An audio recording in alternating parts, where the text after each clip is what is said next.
மீனா கல்யாணத்துக்காக நீங்க செய்யற ஒத்தாசைய நான் மறக்க மாட்டேன் ஐயா. இப்படி எல்லாம் பேசாத சாராச்சி. நான் என்ன அந்நிய மனுஷனா? இது என் கடமை. இன்னும் சொல்ல போனா இந்த கல்யாணத்தை பத்தி முன்கூட்டியே நான் வந்து பேசியிருக்கணும். பரவாயில்ல, எல்லாம் நல்லபடியா நடந்து போச்சு. எது தேவைப்பட்ட நீங்க யாரும் இல்லைன்னு மட்டும் நினைச்சாரு. நான் இருக்கேன். இந்த ஒரு சொல்லு போதும் ஐயா, எல்லாம் நல்லபடியா நடக்கும். புறப்படணும்னு சொன்னீங்களே, புறப்படுங்க. போயிட்டு வரேன்.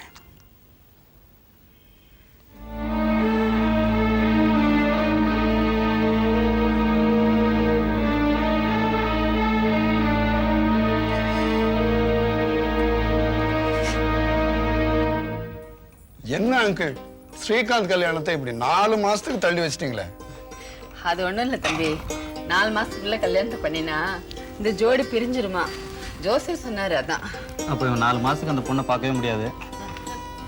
இவனே பொறுமையா இருக்கிறான், நீ இருக்க விட மாட்ட போல் இருக்க. ஸ்ரீகாந்த், நீ சும்மா வீட்டுக்கு போய் கேஷுவலா பண்ண பார்த்து ஜாலியா பேசுடா. டேய், கட்டிக்கு போறவ தானே, ஜாலியா பீச்சு பிச்சர்னு பைக்ல வச்சு ஜமாயே. நீங்க பாட்டு உசு பேத்திட்டு போடுங்க. அவன் மோட்டார் சைக்கிள் எடுத்து கண்டபடி சுத்தட்டும். அவன் ஏண்டா மோட்டார் சைக்கிளை தொடுவே நீ? இந்த பாரு, அந்த பொண்ணு கழுத்துல தாலியை கட்டு. அதுக்கப்புறம் அவங்க சொன்னதுக்கு மேல என்ன வேணா செய்துங்க. கல்யாணத்துக்கு முன்னாடி உங்க அம்மா வீட்டு இப்படி எல்லாம் நான் சுத்திருப்பேன். அப்ப எங்க அப்பிச்சு இருந்தா. கல்யாணத்துக்கு அப்புறம் நான் அந்த மாதிரி சுத்தவே இல்லையே. அப்பவே எங்க அப்பிச்சு இருந்தா. அப்பா கிடைக்காத பழம் பெருச்சாலி, நீங்க போய் உங்க வருங்கால மனைவியை பார்த்து பேசிட்டு வாங்கன்னா அவங்களுக்கு உங்களை பார்க்கணும்னு இருக்காதா? பரவாயில்லையே, உங்க சிஸ்டர் ரொம்ப ஃபார்வர்ட் டைப்பா இருக்காங்களே. அதை ஏன் கேக்குற? லோக்கல் மாப்பிள்ளையே வேணாம், ஃபாரின் மாப்பிள்ளையே தான் கட்டிக்குவேன்னு அடம் பிடிக்கிறான். அப்போ இந்திய மாப்பிள்ளைங்க தப்பிச்சாங்க.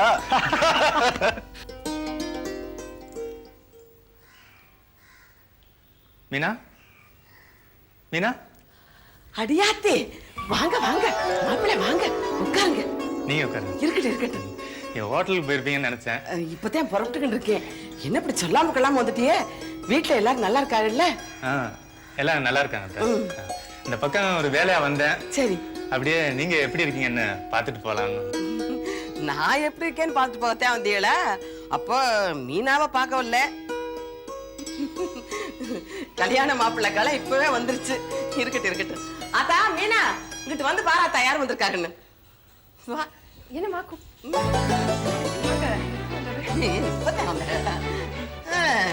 எங்க காலத்துல எல்லாம் கல்யாணத்துக்கு முன்னாடி இப்படி கட்டிக்கு போறதுக்கு முன்னாடி வரத்தான் முடியுமா?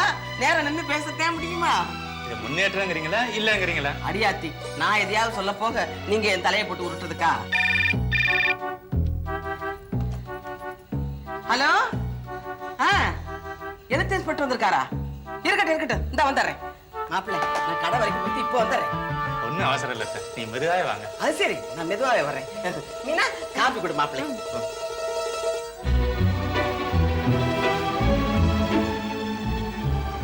இந்த போன் காலுக்கு தான் நன்றி சொல்லலாம்.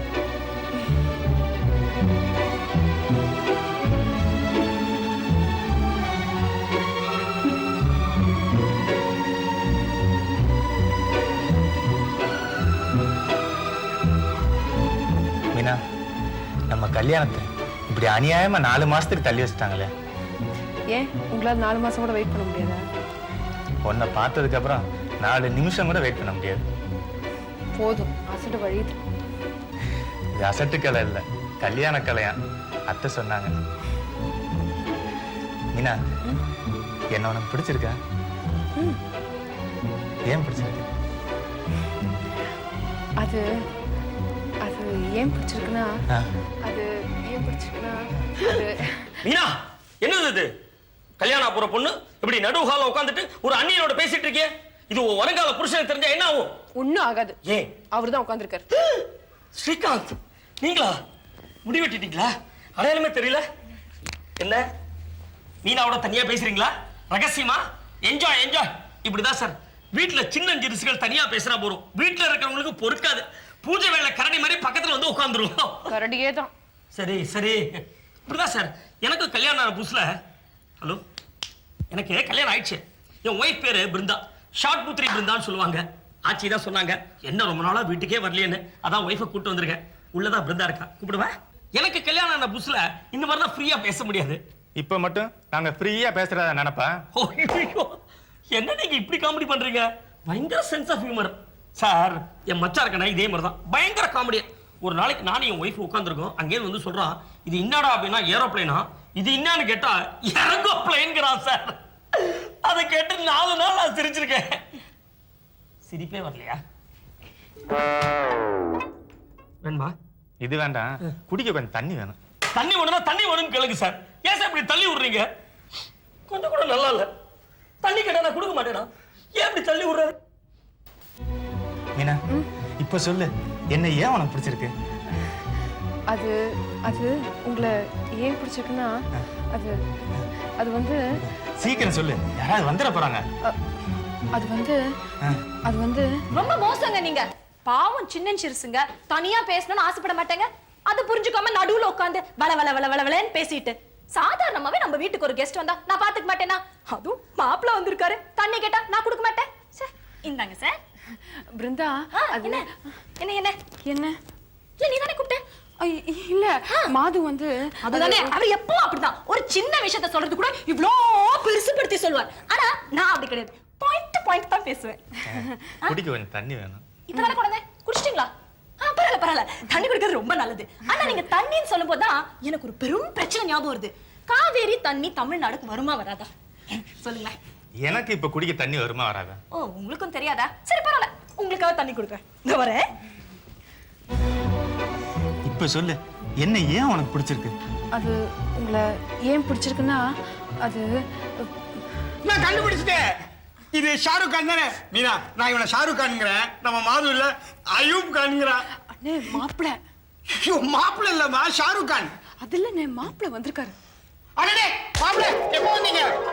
சாரி, நான் உங்களை இப்படி அடிச்சிட்டேன். நீங்க தப்பா எடுக்காங்க. இனிமே நான் உங்களை இப்படி அடிக்க மாட்டேன். நீங்களே சொல்லுங்க, இது ஷாருக் கான் தானே? நான் இவனை ஷாருக் கான்ங்கிறேன், மாது இல்ல அயூப் கான்ங்கிறான். ஐயோ மீனா. ஐயோ அண்ணே, இது ஷாருக் கான் தான். ஷாருக் சும்மா கான். மீனா, நீங்களே சொல்லுங்க, இது ஷாருக் கான் தானே? என்னது உங்களுக்கு தெரியலையா? தெலுங்கு படமே பாக்குறது இல்லையா? 13 தெலுங்கு படத்துல நடிச்சிருக்கார். எனக்கு புரிஞ்சு போச்சு, மீசை வச்சதுனால உங்களுக்கு தெரியல. மீசைக்கும் கண்ணுக்கும் என்னையா சம்பந்தம்? ஐயோ அது இல்லங்க, ஷாருக் கான் மீசை வச்சிருக்கிறதுனால உங்களுக்கு தெரியலன்னு சொல்றாரு. மாப்பிள்ள, உங்களை சொல்லல, ஷாருக் கான் மீசை வச்சிருக்காரு, உங்களுக்கு தெரியல. அண்ணே இது ஷாருக் கான் தான். நீங்க போய் கொஞ்சம் குடிக்க தண்ணி கொண்டு வாங்களேன். குடிக்க தண்ணி வேணும், அவ்வளவுதானே? அண்ணே, ஓ, புஸ்தகத்தை எடுத்துட்டு போறமா? அப்பா, மழை பெஞ்சு கொஞ்சம் மாதிரி இருக்கு. இடி இடிச்சு வாஞ்ச மாதிரி இருக்கு. இனிமே இந்த வீட்டுல நம்மள தொந்தரவு பண்றதுக்கு யாருமே இல்ல. இப்ப சொல்லு, என்ன ஏன் உனக்கு பிடிச்சிருக்கு? அது அது உங்களை ஏன் எனக்கு பிடிச்சிருக்குன்னா சொல்லு. அது அம்மா தாங்க உங்களை பிடிச்சிருக்குன்னு சொல்ல சொன்னாங்க.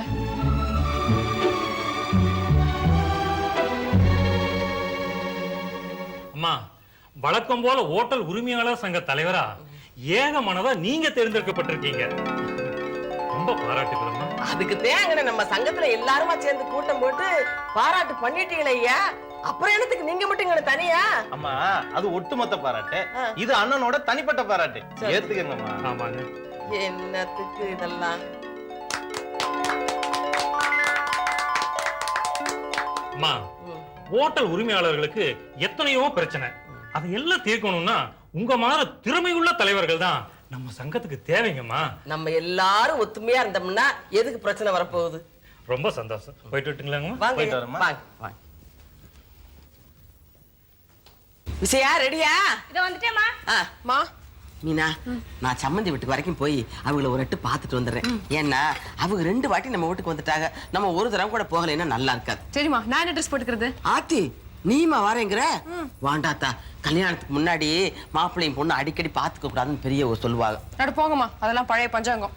கல்யாணத்துக்கு முன்னாடி அடிக்கடி பொண்ணும் மாப்பிள்ளையும் பார்த்து பேசிக்கிறது தான் இப்பத்திய ஃபேஷன். நமக்கு பேஜெல்லாம் வேண்டாம், சம்பிரதாயமே போதும். நீ வெளியே வந்தீங்கன்னா 4 பேர் உன்னை பாப்பாங்க. கல்யாண பொண்ணு பேல கண்ணு பட்டுரும். அதனால நீ இங்கனே இருந்து கல்லாவை பாத்துக்க. நான் போயிட்டு சீக்கிரம் வந்துடுறேன். அம்மா ரெடி ஆயிடுச்சு. என்ன நல்லா பண்ணிருக்கியா? முந்திரி பருப்புலாம் நிறைய போட்டுக்கியா?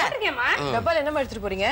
பெருசா ஒண்ணும் இல்லாத்தா, மாப்பிள்ளைய வெறுங்கையோட போய் பார்க்க கூடாதுன்னு விசையாவத்தான் கொஞ்சம் மிச்சர் பண்ண சொன்னேன். அதைத்தான் எடுத்துக்கிட்டு போறேன். விசையா, நீ வரேன்னு சொன்னிய ரெடியா? இந்த மாதுவும் வரேன்னு சொன்னேன், அவனை போய் கூட்டிக்கணும் வந்துரு. அம்மா, இத அவர்கிட்ட தானே கொடுப்பீங்க? அதுக்கு என்ன, நீ கொடுக்க சொன்னேன்னு மாப்பிள்ளை கிட்ட கொடுத்துட்டா போச்சு. சரி சரி, நீ கல்லாவை பாத்துக்க, நான் வீடு வரைக்கும் போயிட்டு வந்துடுறேன். இதுக்குள்ள ஐ லவ் யூன்னு ஒரு லெட்டர் எழுதி வச்சு நம்மால அசத்திட்டோம். டப்பா விடும் தூது. சம்மந்தி, அடே வாங்க சம்பந்தி, வாங்க வாங்க வாங்க. கனடா யார் வந்திருக்கா பாரு, சீக்கிரம் வா. வாங்க வாங்க சமந்தி உட்காருங்க. இருக்கட்டும், உங்களை எல்லாம் ஒரு எட்டு பாத்துட்டு போலாம்னு வந்தேன். இவன் என் வளர்ப்பு மகன் மாது. தெரியும் தெரியும், நிச்சயதார்த்தத்தில் நாங்க ரெண்டு பேரும் பக்கத்துல உட்காந்து சாப்பிட்டுக்கிட்டு இருந்தோம். ஆமா ஆமா, 28 இட்லி சாப்பிட்டாரு. இட்லி பூவா இருந்துச்சு. அப்ப தலையில எல்லாம் வச்சிருக்கணும். நம்ம வீட்டு இட்லி நல்லா இருந்ததுன்னு சொல்றாங்கடா. அடே, வீடு கூட ரொம்ப நல்லா இருக்கு. ஆமா. பேஷ் பேஷ், ரொம்ப நல்லா இருக்கு. சும்மாவா, அவ்வளவு மூளையை செலவழிச்சு கட்டதாச்சே. அத்தனை களிமண்ணுன்னு சொல்லுங்க. என்னடா உள்ளதெல்லாம் வெளியே சொல்லிக்கணும். இவன் ஒரு சோக்காளி, சோக்கு அடிச்சுக்கிட்டே இருப்பேன். பக்கத்துல யாரு? பொண்ணு பார்க்க அழகா இருக்கு. என்னங்க நீங்க எப்ப பார்த்தாலும் என்ன பத்தியே பேசிட்டு. ஆனாலும் உங்க ஒய்ஃபுக்கு கற்பனை ரொம்ப ஜாஸ்தி சார். இதை சொல்லல, உன் பக்கத்துல பார்க்க ரொம்ப அழகா இருக்குது. இசையாவ கேக்குறீல, நம்ம மெஸ்ல வேலை பாக்குறா, மாப்பிள்ளைய பாக்கணும்னு சொன்னா கூட்டிக்கிட்டு வந்து கூடாத்தா. உங்களுக்குன்னு ஸ்பெஷலா எடுத்துட்டு வந்தது. டப்பாவை திறந்து பாருங்க, அப்பதான் என் கைப்பதை என்னன்னு உங்களுக்கு தெரியும். குடு குடு குடு. இந்தாங்க. கை தெரியாம பட்டுருச்சு. நான் ஒண்ணும் சொல்லலையே. திறந்து பார்க்கவா? பின்ன என்ன திறப்பு விழா கொண்டாடுவாங்க? திறந்து பாருங்க, ஆடி போயிடுவீங்க.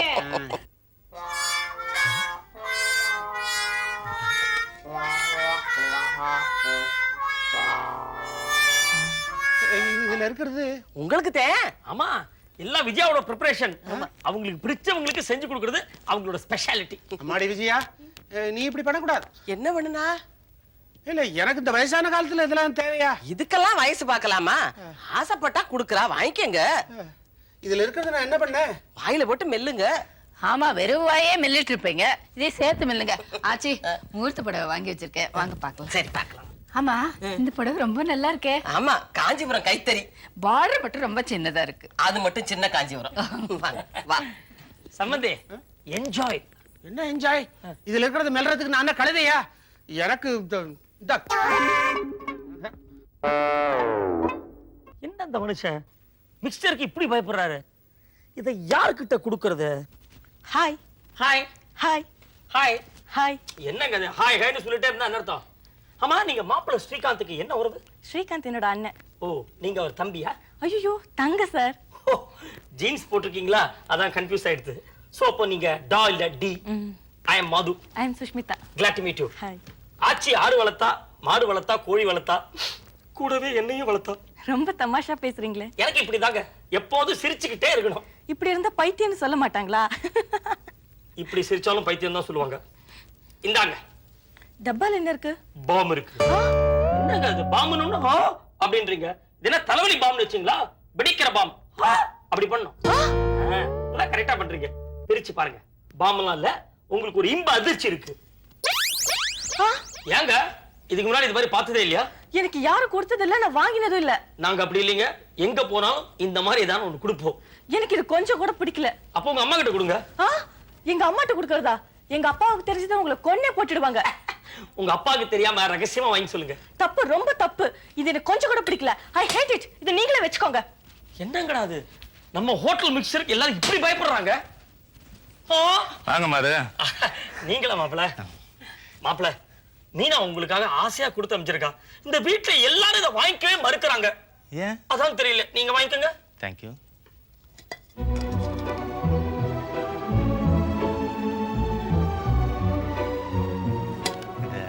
மீனா தானே கொடுத்தா? மீனா தான் கொடுத்தா. மீனாவே தானே கொடுத்தா? அலையாதையா, மீனா வையா கொடுத்தா. இத கடைசி வரைக்கும் வச்சு பத்திரமா பாதுகாப்பு என்ன மீனா கிட்ட சொல்லுங்க. இத கடைசி வரைக்கும் ஊசி போயிருங்கயா.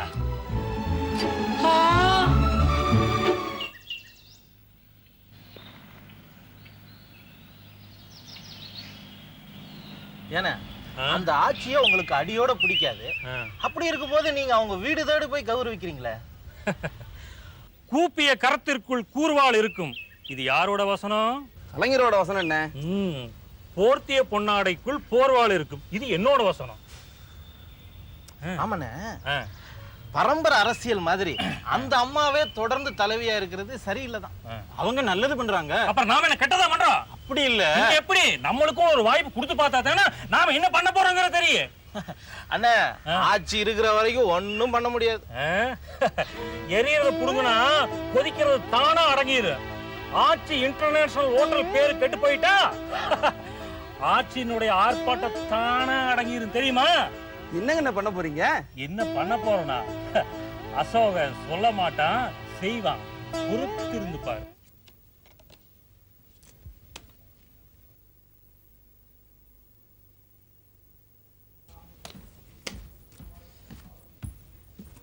என்ன சார் தனிமையில இனிமே காண்றீங்களா? ஏய் என்ன கிண்டலா? ஃப்ரெண்ட்ஸ் வீட்டுக்கு வேணா போயிட்டு வாங்களேன். எவன் இருக்கான்? அவன் கேர்ள் ஃப்ரெண்டோட ஊர் சுத்த போயிடுறான். அதுக்கு தான் அப்பவே சொன்னேன் ஒரு கேர்ள் ஃப்ரெண்ட் ஸ்டாக் வச்சுக்கோங்கன்னு. கேட்டிங்களா? என்ன வாய் நீளுது? சரி சரி வா, நீனும் விளையாடலாம். வேணும்னா உங்க வுட்பிக்கு ஃபோன் பண்ணுங்க, அவங்க வருவாங்க. அவ இங்க வரமாட்டா. நான் அவளை தேடி போனா அங்கே ஏகப்பட்ட வில்லனுங்க இருக்கானுங்க. இப்படி கல்யாணத்தை 4 மாசம் தள்ளி வச்சு வீட்டுல கழுத்த இருக்கிறாங்க. ஐடியா என்ன சொல்லு? உங்க ஃப்ரெண்ட்ஸுங்க சொன்ன மாதிரி டேக் ஹர் அவுட், வெளியில கூட்டிட்டு போய் பேசுங்க. நல்ல ஐடியா. இப்பவே ஃபோன் பண்றேன். நான் டயல் பண்றேன்.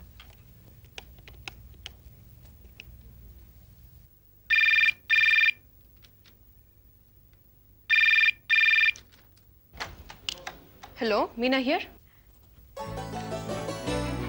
ஹலோ, யார் பேசுறது தெரியுதுல்ல? ஓ நீயா? உன்ன தெரியாம இருக்குமா?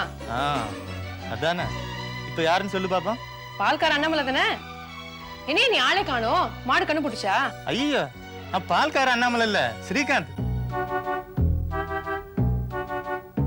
சாரிங்க. நீங்களா? நீங்க ஃபோன் பண்ணுவீங்க நான் எதிர்பார்க்கவே இல்ல. அதான். மீனா, என் கூட நீ வெளியே வர்றியா?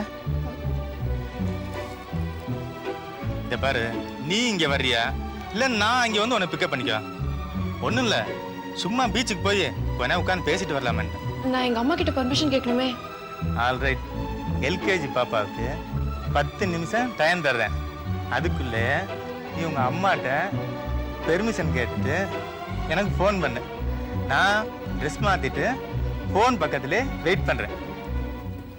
அம்மா, என்னத்தா? உங்க மாப்பிள்ள ஃபோன் பண்ணியிருந்தாரு. என்ன? அவுட்டிங் போணுமா? என்னது? அவுட்டிங். அப்படின்னா? அதாம்மா, சினிமா, பீச், கடைக்கண்ணிக்கெல்லாம் போவாங்களே, அதுக்கு போணுமா. என்னடி இது? கல்யாணத்துக்கு அப்புறம் தான் வெளியே தெருவா போறதுக்கு பொண்டாட்டிக்கிட்ட அனுமதி கேட்பாங்க. இவங்க என்ன கல்யாணத்துக்கு முந்தைய உங்ககிட்ட அனுமதி கேட்கறாங்க? பரவாயில்லையே. அம்மா, அவர் என்னையும் கூப்பிடுறாரு. என்னது? உன்னையும் கூப்பிடுறாங்களா? அடியாத்தி. அம்மா, இப்படி வெளியே போறது இப்பெல்லாம் சர்வசாதாரணமா ஆயிடுச்சுமா. மத்தவங்களுக்கு வேணா சாதாரணமா இருக்கலாம், நான் இதை ஒத்துக்க மாட்டேன். நம்ம வீடுகள்ல கல்யாணத்துக்கு முந்தி பொண்ணுகளை இப்படி எல்லாம் வெளியே அனுப்புறது வழக்கம் இல்ல. மாப்பிள்ளை இதெல்லாம் தெரியாம கேட்டிருப்பாங்க. இல்லம்மா, உங்ககிட்ட பர்மிஷன் கேட்டுட்டு என்ன ஃபோன் பண்ண சொன்னாரு. ஃபோன் பண்ணு. நான் அம்மா கிட்ட கேட்டேன், எங்க குடும்பத்துல இப்படி எல்லாம் அனுப்பி வைக்கிற வழக்கம் இல்லைன்னுட்டாங்க. அதனால நீங்க தப்பா நினைச்சுக்காதீங்க, என்ன நீயே ஒரு ஃபோன் போட்டு சொல்லிரு. சரி சொல்றேன். இது என்ன நல்லா இருக்கு.